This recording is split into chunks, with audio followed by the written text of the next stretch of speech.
السلام عليكم ورحمة الله وبركاته حبايب قلبي، أهلا وسهلا بيكم، شرفتوني ونورتوني.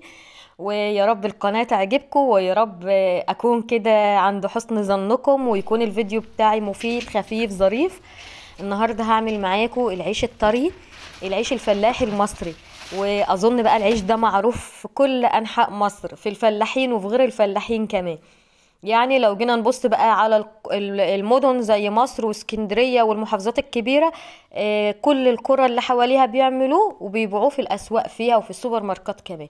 فالعيش ده حلو جدا جدا جدا. وفي بقى اللي بيعمله بالدقيق الأبيض بس، انما هو اصله الدقيق ده لازم يكون دقيق درجة تانية من نخالة القمح، واللي هو الدقيق الاسمر يا بنات، وهو ده طبعا الدقيق الصحي. وكمان بنضيف له دقيق ذرة. فانا هنا بقى اول حاجة طبعا عملتها، الدقيق ده دقيق قمح، يعني مطحون دقيق قمح، احنا اللي طحنينه. وضفت له دلوقتي، بصوا اول حاجة بعملها قبل ما اقول لكم بقى الاضافات او اي حاجة، لازم تنخلي الدقيق. المنخل ده انا جايباه من السوق، وهتلاقيه عند في محل مستلزمات الادوات اللي هي ادوات الحلواني. هو منخل حرير. طبعا لو في اي شوائب اي حاجه في الدقيق هتلاقيها طالعه في المنخل ده. وبصراحه يعني اللي علمتني نخل الدقيق هي امي، ربنا يبارك في عمرها يا رب. كنت على طول يا بنات بروح اشتري بقى الايه، الدقيق من السوبر ماركت، واجي على طول على العجين، على طول نعجن على طول. فكانت امي تقول لا، لازم الدقيق يتنخل ولازم تتشهدي عليه كمان، نسمي الله عليه. اي حاجه طبعا فيها ذكر الله بتكون مباركه، يعني ربنا بيبارك فيها. نخلته وما شاء الله بقى نضيفه زي الفل. وجيت كمان جبت الرده، عارفين الرده يا بنات؟ عملتها بالمصفى برضو بتاعتي كده، تبارك الله، اهي بقت زي الفل. جيت هنا بقى كمية الدقيق بتاعتي بضيف لها دقيق ذرة، الغامق شوية ده هو دقيق ذرة. هضيف كمان علشان بقى يكون العيش بتاعي يعني اسمر شوية. آه يعني بصوا كبشة كده من القمح، من الردة، كبشة كده من الرد. هضيف كمان رشة سكر ورشة ملح عشان نعمل كده توازن في الطعم. ونزلت كمان بباكو من الخمير، الكيلو الدقيق عليه باكو خميرة، انا معايا كيلو ونص، ضفت باكو ونص او معلقة كبيرة. العجين بقى، تعالوا على عجين. طبعا احنا في الشتاء والجو برد جدا، فانت هنا بقى هنعجن بايه؟ هنعجن بمية دافية. بلاش يا جماعة مية من الحنفية، لازم تدفي المية شوية عشان العجين اولا يخمر معاكي بسرعة. تاني حاجة يعني المية الدافية كده بتخلي ملمس العجينة طري وحلو وناعمة عن المية الباردة. كمان المية الباردة قوي بتوقف نشاط الخميرة. ناخد رشفة بقى من النسكافيه، اتفضلوا نسكافيه معايا يا جماعة. اخواتي حبايبي اللي بيسمعوني دلوقتي، على فكرة انتوا وحشتوني جدا، وحشني التصوير معاكم، ومتشكرة لرسايلكم ولتعليقاتكم بالسؤال عليا الفترة اللي فاتت دي. بس عايزة اقول لكم ان انا نفسيا يعني مش مظبطة خالص، ان انا يعني كنت الفترة اللي فاتت دي اشغل قناتي. ان شاء الله باذن الله يا رب ان حبيت اتكلم هتلاقوني بفتح بس مباشر معاكم، وبشرح لكم ظروفي، وبشرح لكم كل حاجة انا مريت بيها الفترة اللي فاتت دي. يعني كل مشتركين قناتي او متابعيني اللي كانوا بيتابعوني عارفين ان انا بقالي 6 شهور قافله القناه وما بشغلهاش، فده اول فيديو انزله بعد 6 شهور. 6 شهور يا جماعه، فانتوا متخيلين بقى. فعايزه منكم ايه دلوقتي بقى؟ عايزه منكم دعم للفيديو ده. يعني وصلتي معايا لحد دلوقتي وسامعاني وانا بكلمك اهون، دوسي على اللايك، وانزلي في التعليقات اكتبي لي تعليق، قولي لي في اي حاجه يا ست، حطي لي في اموشن، حطي لي في اي حاجه. المهم ان التعليق واللايك هيرفعوا لي الفيديو، لان القناه واقفه بقالها 6 شهور. تعالوا بقى بعد ما عجننا العجين الحلو الظريف الجميل ده، سبته خمر. اخد مني تقريبا ساعة، الخميرة فورية والمية دافية والعجينة خمرت بسرعة جدا. ابدأي بقى قرصي كده كور قد بعضيها بحجم متساوي، ورش الصينية بتاعتك ردة، لازم يكون تحته ردة. وابدأي بقى يا ستي اشتغلي في العجينة. شايفين طريقته سهلة وبسيطة ازاي؟ ما بيضافلوش زيت يا جماعة، العجينة دي مش بيضاف لها زيت. تكون متماسكة شوية كده، علشان ايه بقى؟ علشان لو طرية يعني مش هتعرفي تتحكمي في بطها وكده، فخليها يعني تكون ايه قوامها سميك شوية. خلاص كده يا حبايبي. طيب السؤال بقى، هل احنا نعرف نعمله في فرن البوتاجاز؟ طيب هو لازم الفرن الغاز ده يا ميادة؟ انا هسهل عليكم. تقدري ان انت تجيبي صينية وعلى البوتاجاز كده وعلى نار هادية وتبداي تشتغلي عليه. تاني حاجة تقدري ان انت تعمليه فرن البوتاجاز، ان انت تولعي الشواية من فوق والنار من تحت، وتبداي تشتغلي على صاجة الفرن وتظبطي نارك كده بحيث ان العجين ما يشطش منك من تحت. بصوا بقى يا حبايبي، هنا انا جبت فوطة وبليتها مية وعصرتها كويس جدا وحطيتها على وش العجين بتاعي، علشان العجين بقى طبعا الجو بارد، عشان العجين ما ينشفش معايا. وفي ناس بتدهنه زيت بس انا مش بفضل يعني ده عيش، فاحنا بنحط بس فوطة مبلولة كده على وش العجين. صاجة الفرن لازم امسحها كده كويس قوي بخلقة مبلولة مية، ويعني طبق المية ده انا حاطاه جنبي كل فترة بمسح الصاجة، علشان لو في ردة وقعت على الصاجة واتحرقت بتمسك في العيش وبيبقى شكله مش حلو. كمان بنمسح الفرن كده ونخلي الصاجة بتاعته نظيفة.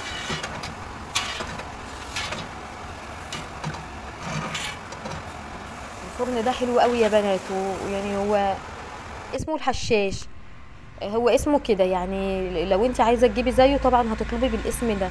الفرن ده فعلا حلو جدا. انا كنت شارياه بقى ايام ما كان ب1000 جنيه، مش عارفه دلوقتي اكيد السعر تضاعف.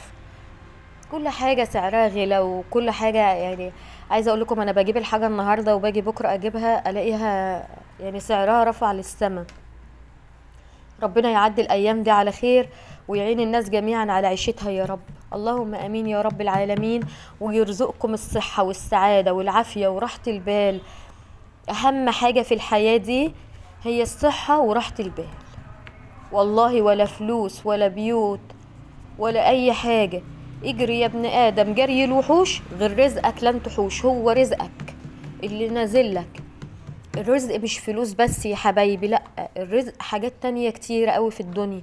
الرزق اولاد، الرزق صحة، الرزق ضحكة حلوة، الرزق نومة مرتاحة، نايمة كده دماغك مش بتودي وتجيب وعمالة تفكر بقى وحكايات وروايات، لا، بتحطي دماغك كده وتسمي ربنا وتنامي، ده رزق.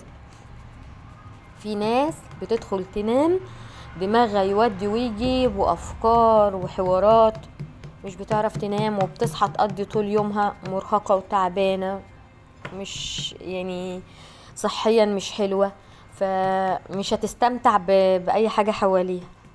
انما لو انت عندك صحة وعندك راحة بال امتلكت سعادة الدنيا كلها. كمان الرسول عليه الصلاة والسلام قال لنا ايه بقى؟ من امتلك قوت يومه وكأنه امتلك الدنيا واللي فيها. يعني بصوا، لقمة بس ناكلها بس ونشربها كل يوم، احنا مش عايزين اكتر من كده يا رب. ارزقنا الصحة والسعادة وراحة البال. كمان ما ننساش دعوة حلوة لكل مشتاق للذرية الصالحة. اللهم ارزقه ما تحرمه يا رب، واطعم كل انسان على وجه الارض نفسها في ضافر عيل، يا رب اكرمها ما تحرمها وارزقها السعادة في الدنيا والآخرة يا رب. وهدلنا عيالنا وبارك لنا فيهم وربنا عيالنا. دايما بدعي الدعاء الحلو ده. طبعا انا بكلمكم كده وانا شغاله قدامكم بقى، انتوا شايفين انا بعمل ايه. لما باجي ادعي لاولادي طبعا لازم تدعوا لاولادكم كل يوم، اوعي تدعي عليه. لما ابنك يعذبك قولوا له ربنا يهديه، ربنا يهديك يا ابني، ربنا يبعد عنك اصدقاء السوء يا ابني. لما بنتك تحارب فيك وما تسمعش كلامك وما تنفذش تعليماتك قولي لها ربنا يهديك، ما تدعيش عليه. باخد كده شرب اسمها ايه، استنى راحت عن دماغي. اللهم صل على النبي. رشفة نسكافيه وبرجع اتكلم معاكم تاني. انا بحب النسكافيه جدا، والنسكافيه غلا يا بنات، والباكو اللي كنا بنجيبه ب2.5 بقى ب4 جنيه. متخيلين بقى كل حاجة رفعت. بس الست الشاطرة بقى اللي ما يهمهاش وتدبر امورها وتدبر امور بيتها، ولو كانت بتهدر في اكل ما تهدرش، واللي كانت بترمي الرز بقى تاني يوم ما ترميهوش، تاني يوم حطيه على الرز الصبح كده على وش الحلة وقلبوهم في بعض كده محدش هياخد باله. ولو كنت بتشتري حاجة وملهاش لازمة بلاشها، نعمل كده على القد ونمشي على القد. والحاجة اللي ملهاش لازمة ما نصرفهاش. رايحة مشوار مش لازم تركبي له مواصلة، لو تقدري تمشي على رجلك امشي على رجلك، المشي رياضة، وفري فلوسك لولادك ولصحتك كمان. انا مش بقولك يعني تعالي على نفسك، لا، بس يا جماعة فعلا احنا بقينا في زمان صعب جدا، فاللي يقدر على حاجة يعملها. وربنا ما يكسر بخاطر راجل ابدا في بيته. ولازم طبعا الست الشاطرة فينا لازم تكون سند لجوزها، تعينه على الحياة وعلى صعوباتها، تعينه على المعيشة اللي احنا عايشينها، تكون سند له بجد. هي بنت الأصول كده، ما تشيلوش هم حاجة. ما تطلبيش منه مادام انت عارفة ان هو ما معهوش، علشان ما يتعبش، عشان ما يشيلش الهم.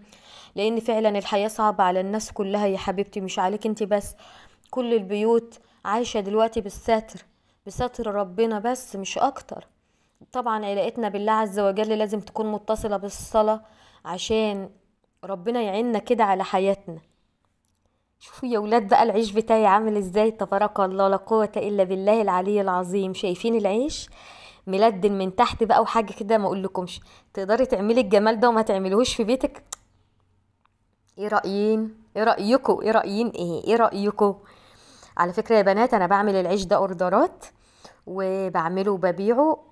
طبعا كنت الاول قبل ما اعمل الاوردرات دي فكرت كتير ان انا اشتغل من البيت، يعني اشتغل ويكون ليا دخل خاص بيا بس من بيتي مش من بره بيتي.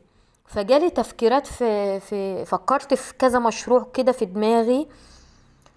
ما لقيتش فيهم غير ان انا يعني انا مجتهدة في المخبوزات وكده، وبقدر اعمل مخبوزات.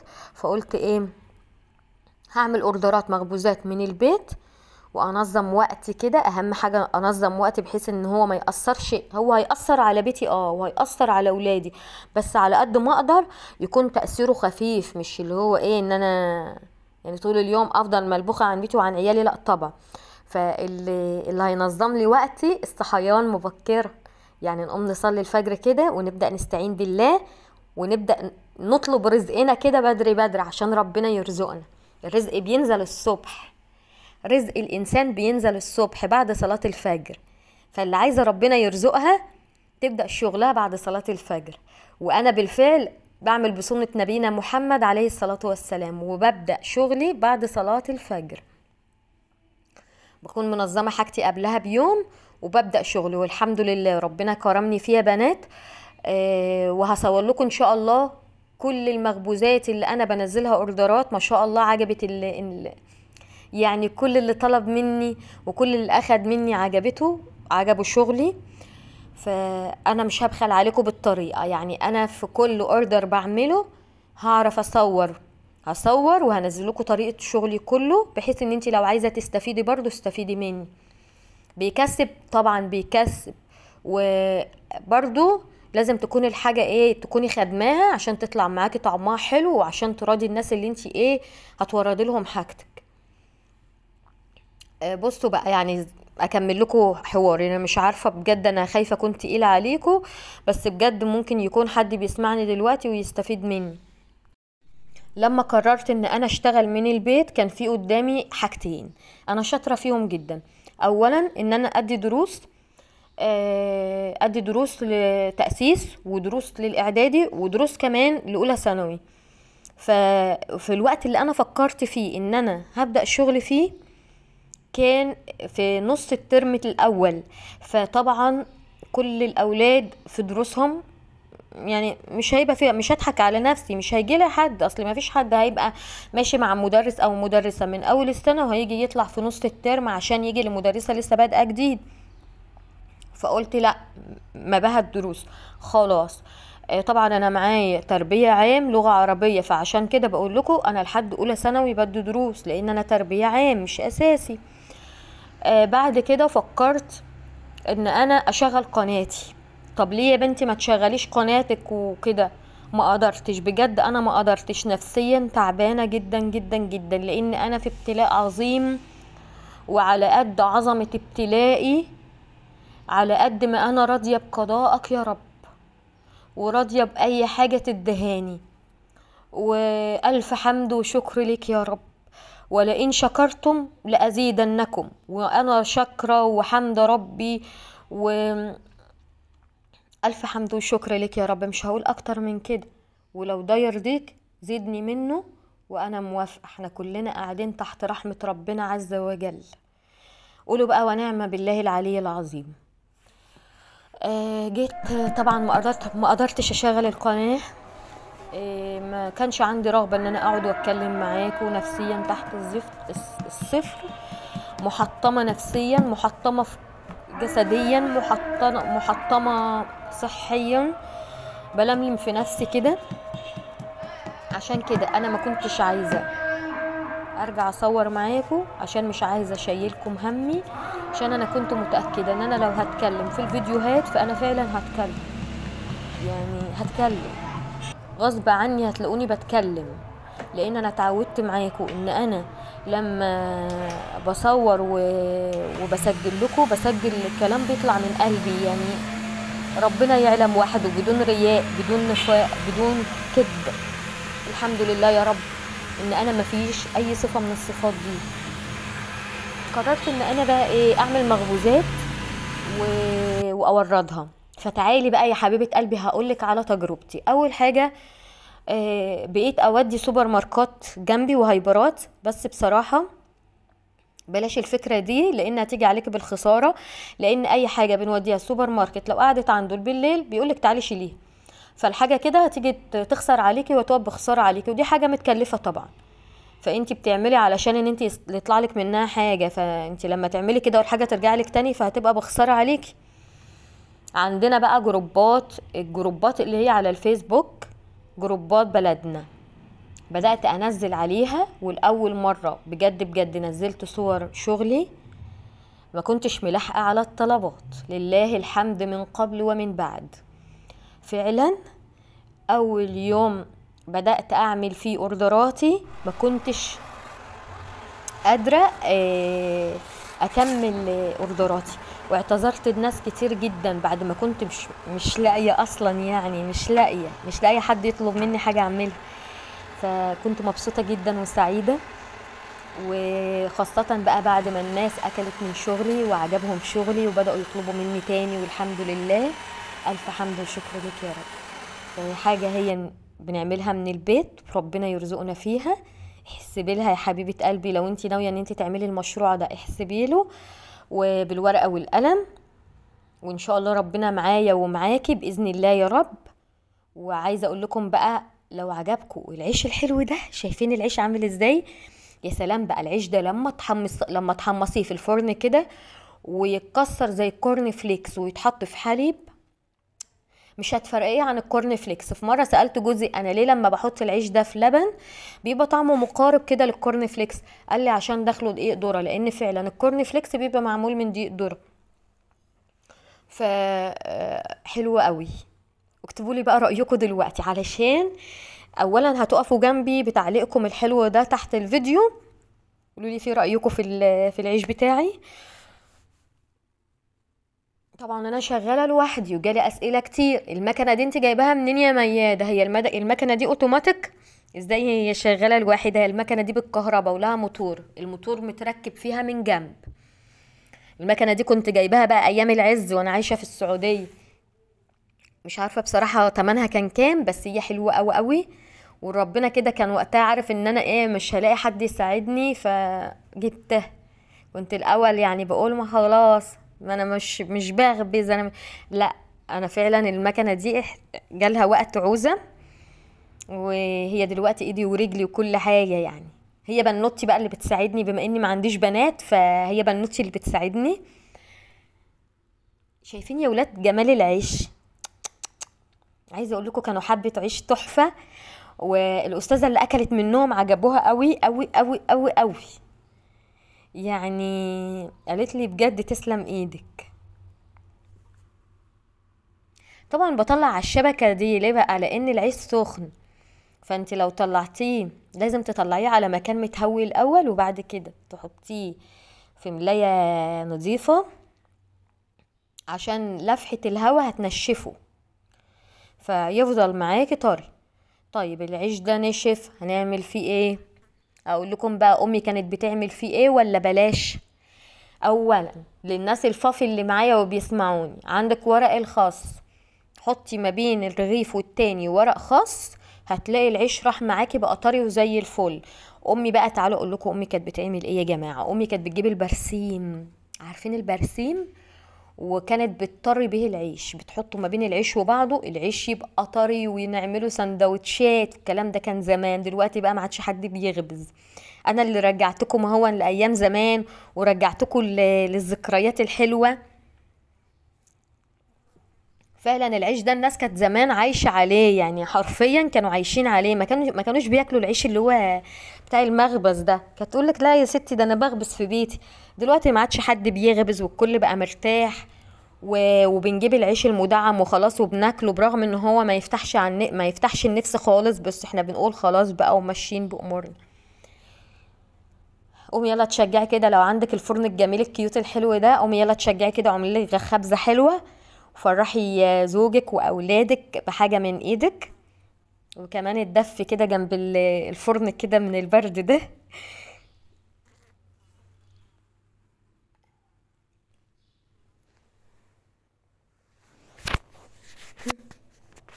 لو عايزين تعرفوا الاسعار بتاعتي اكتبولي وانا هرد عليكم في التعليقات. لو انت عايزه تعملي المشروع بتاعي ده وعايزه تستفيدي، اكتبي لي في الكومنتات وانا هرد على اي حاجه، مش هبخل عليكم بحاجه.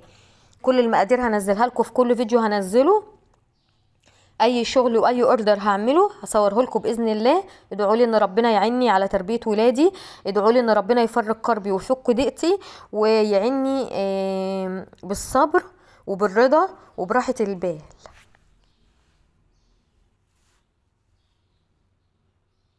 قد ايه العيش روعه، قد ايه العيش جميل. بتمنى يكون الفيديو عجبكم يا بنات. في رعايه الله، والسلام عليكم.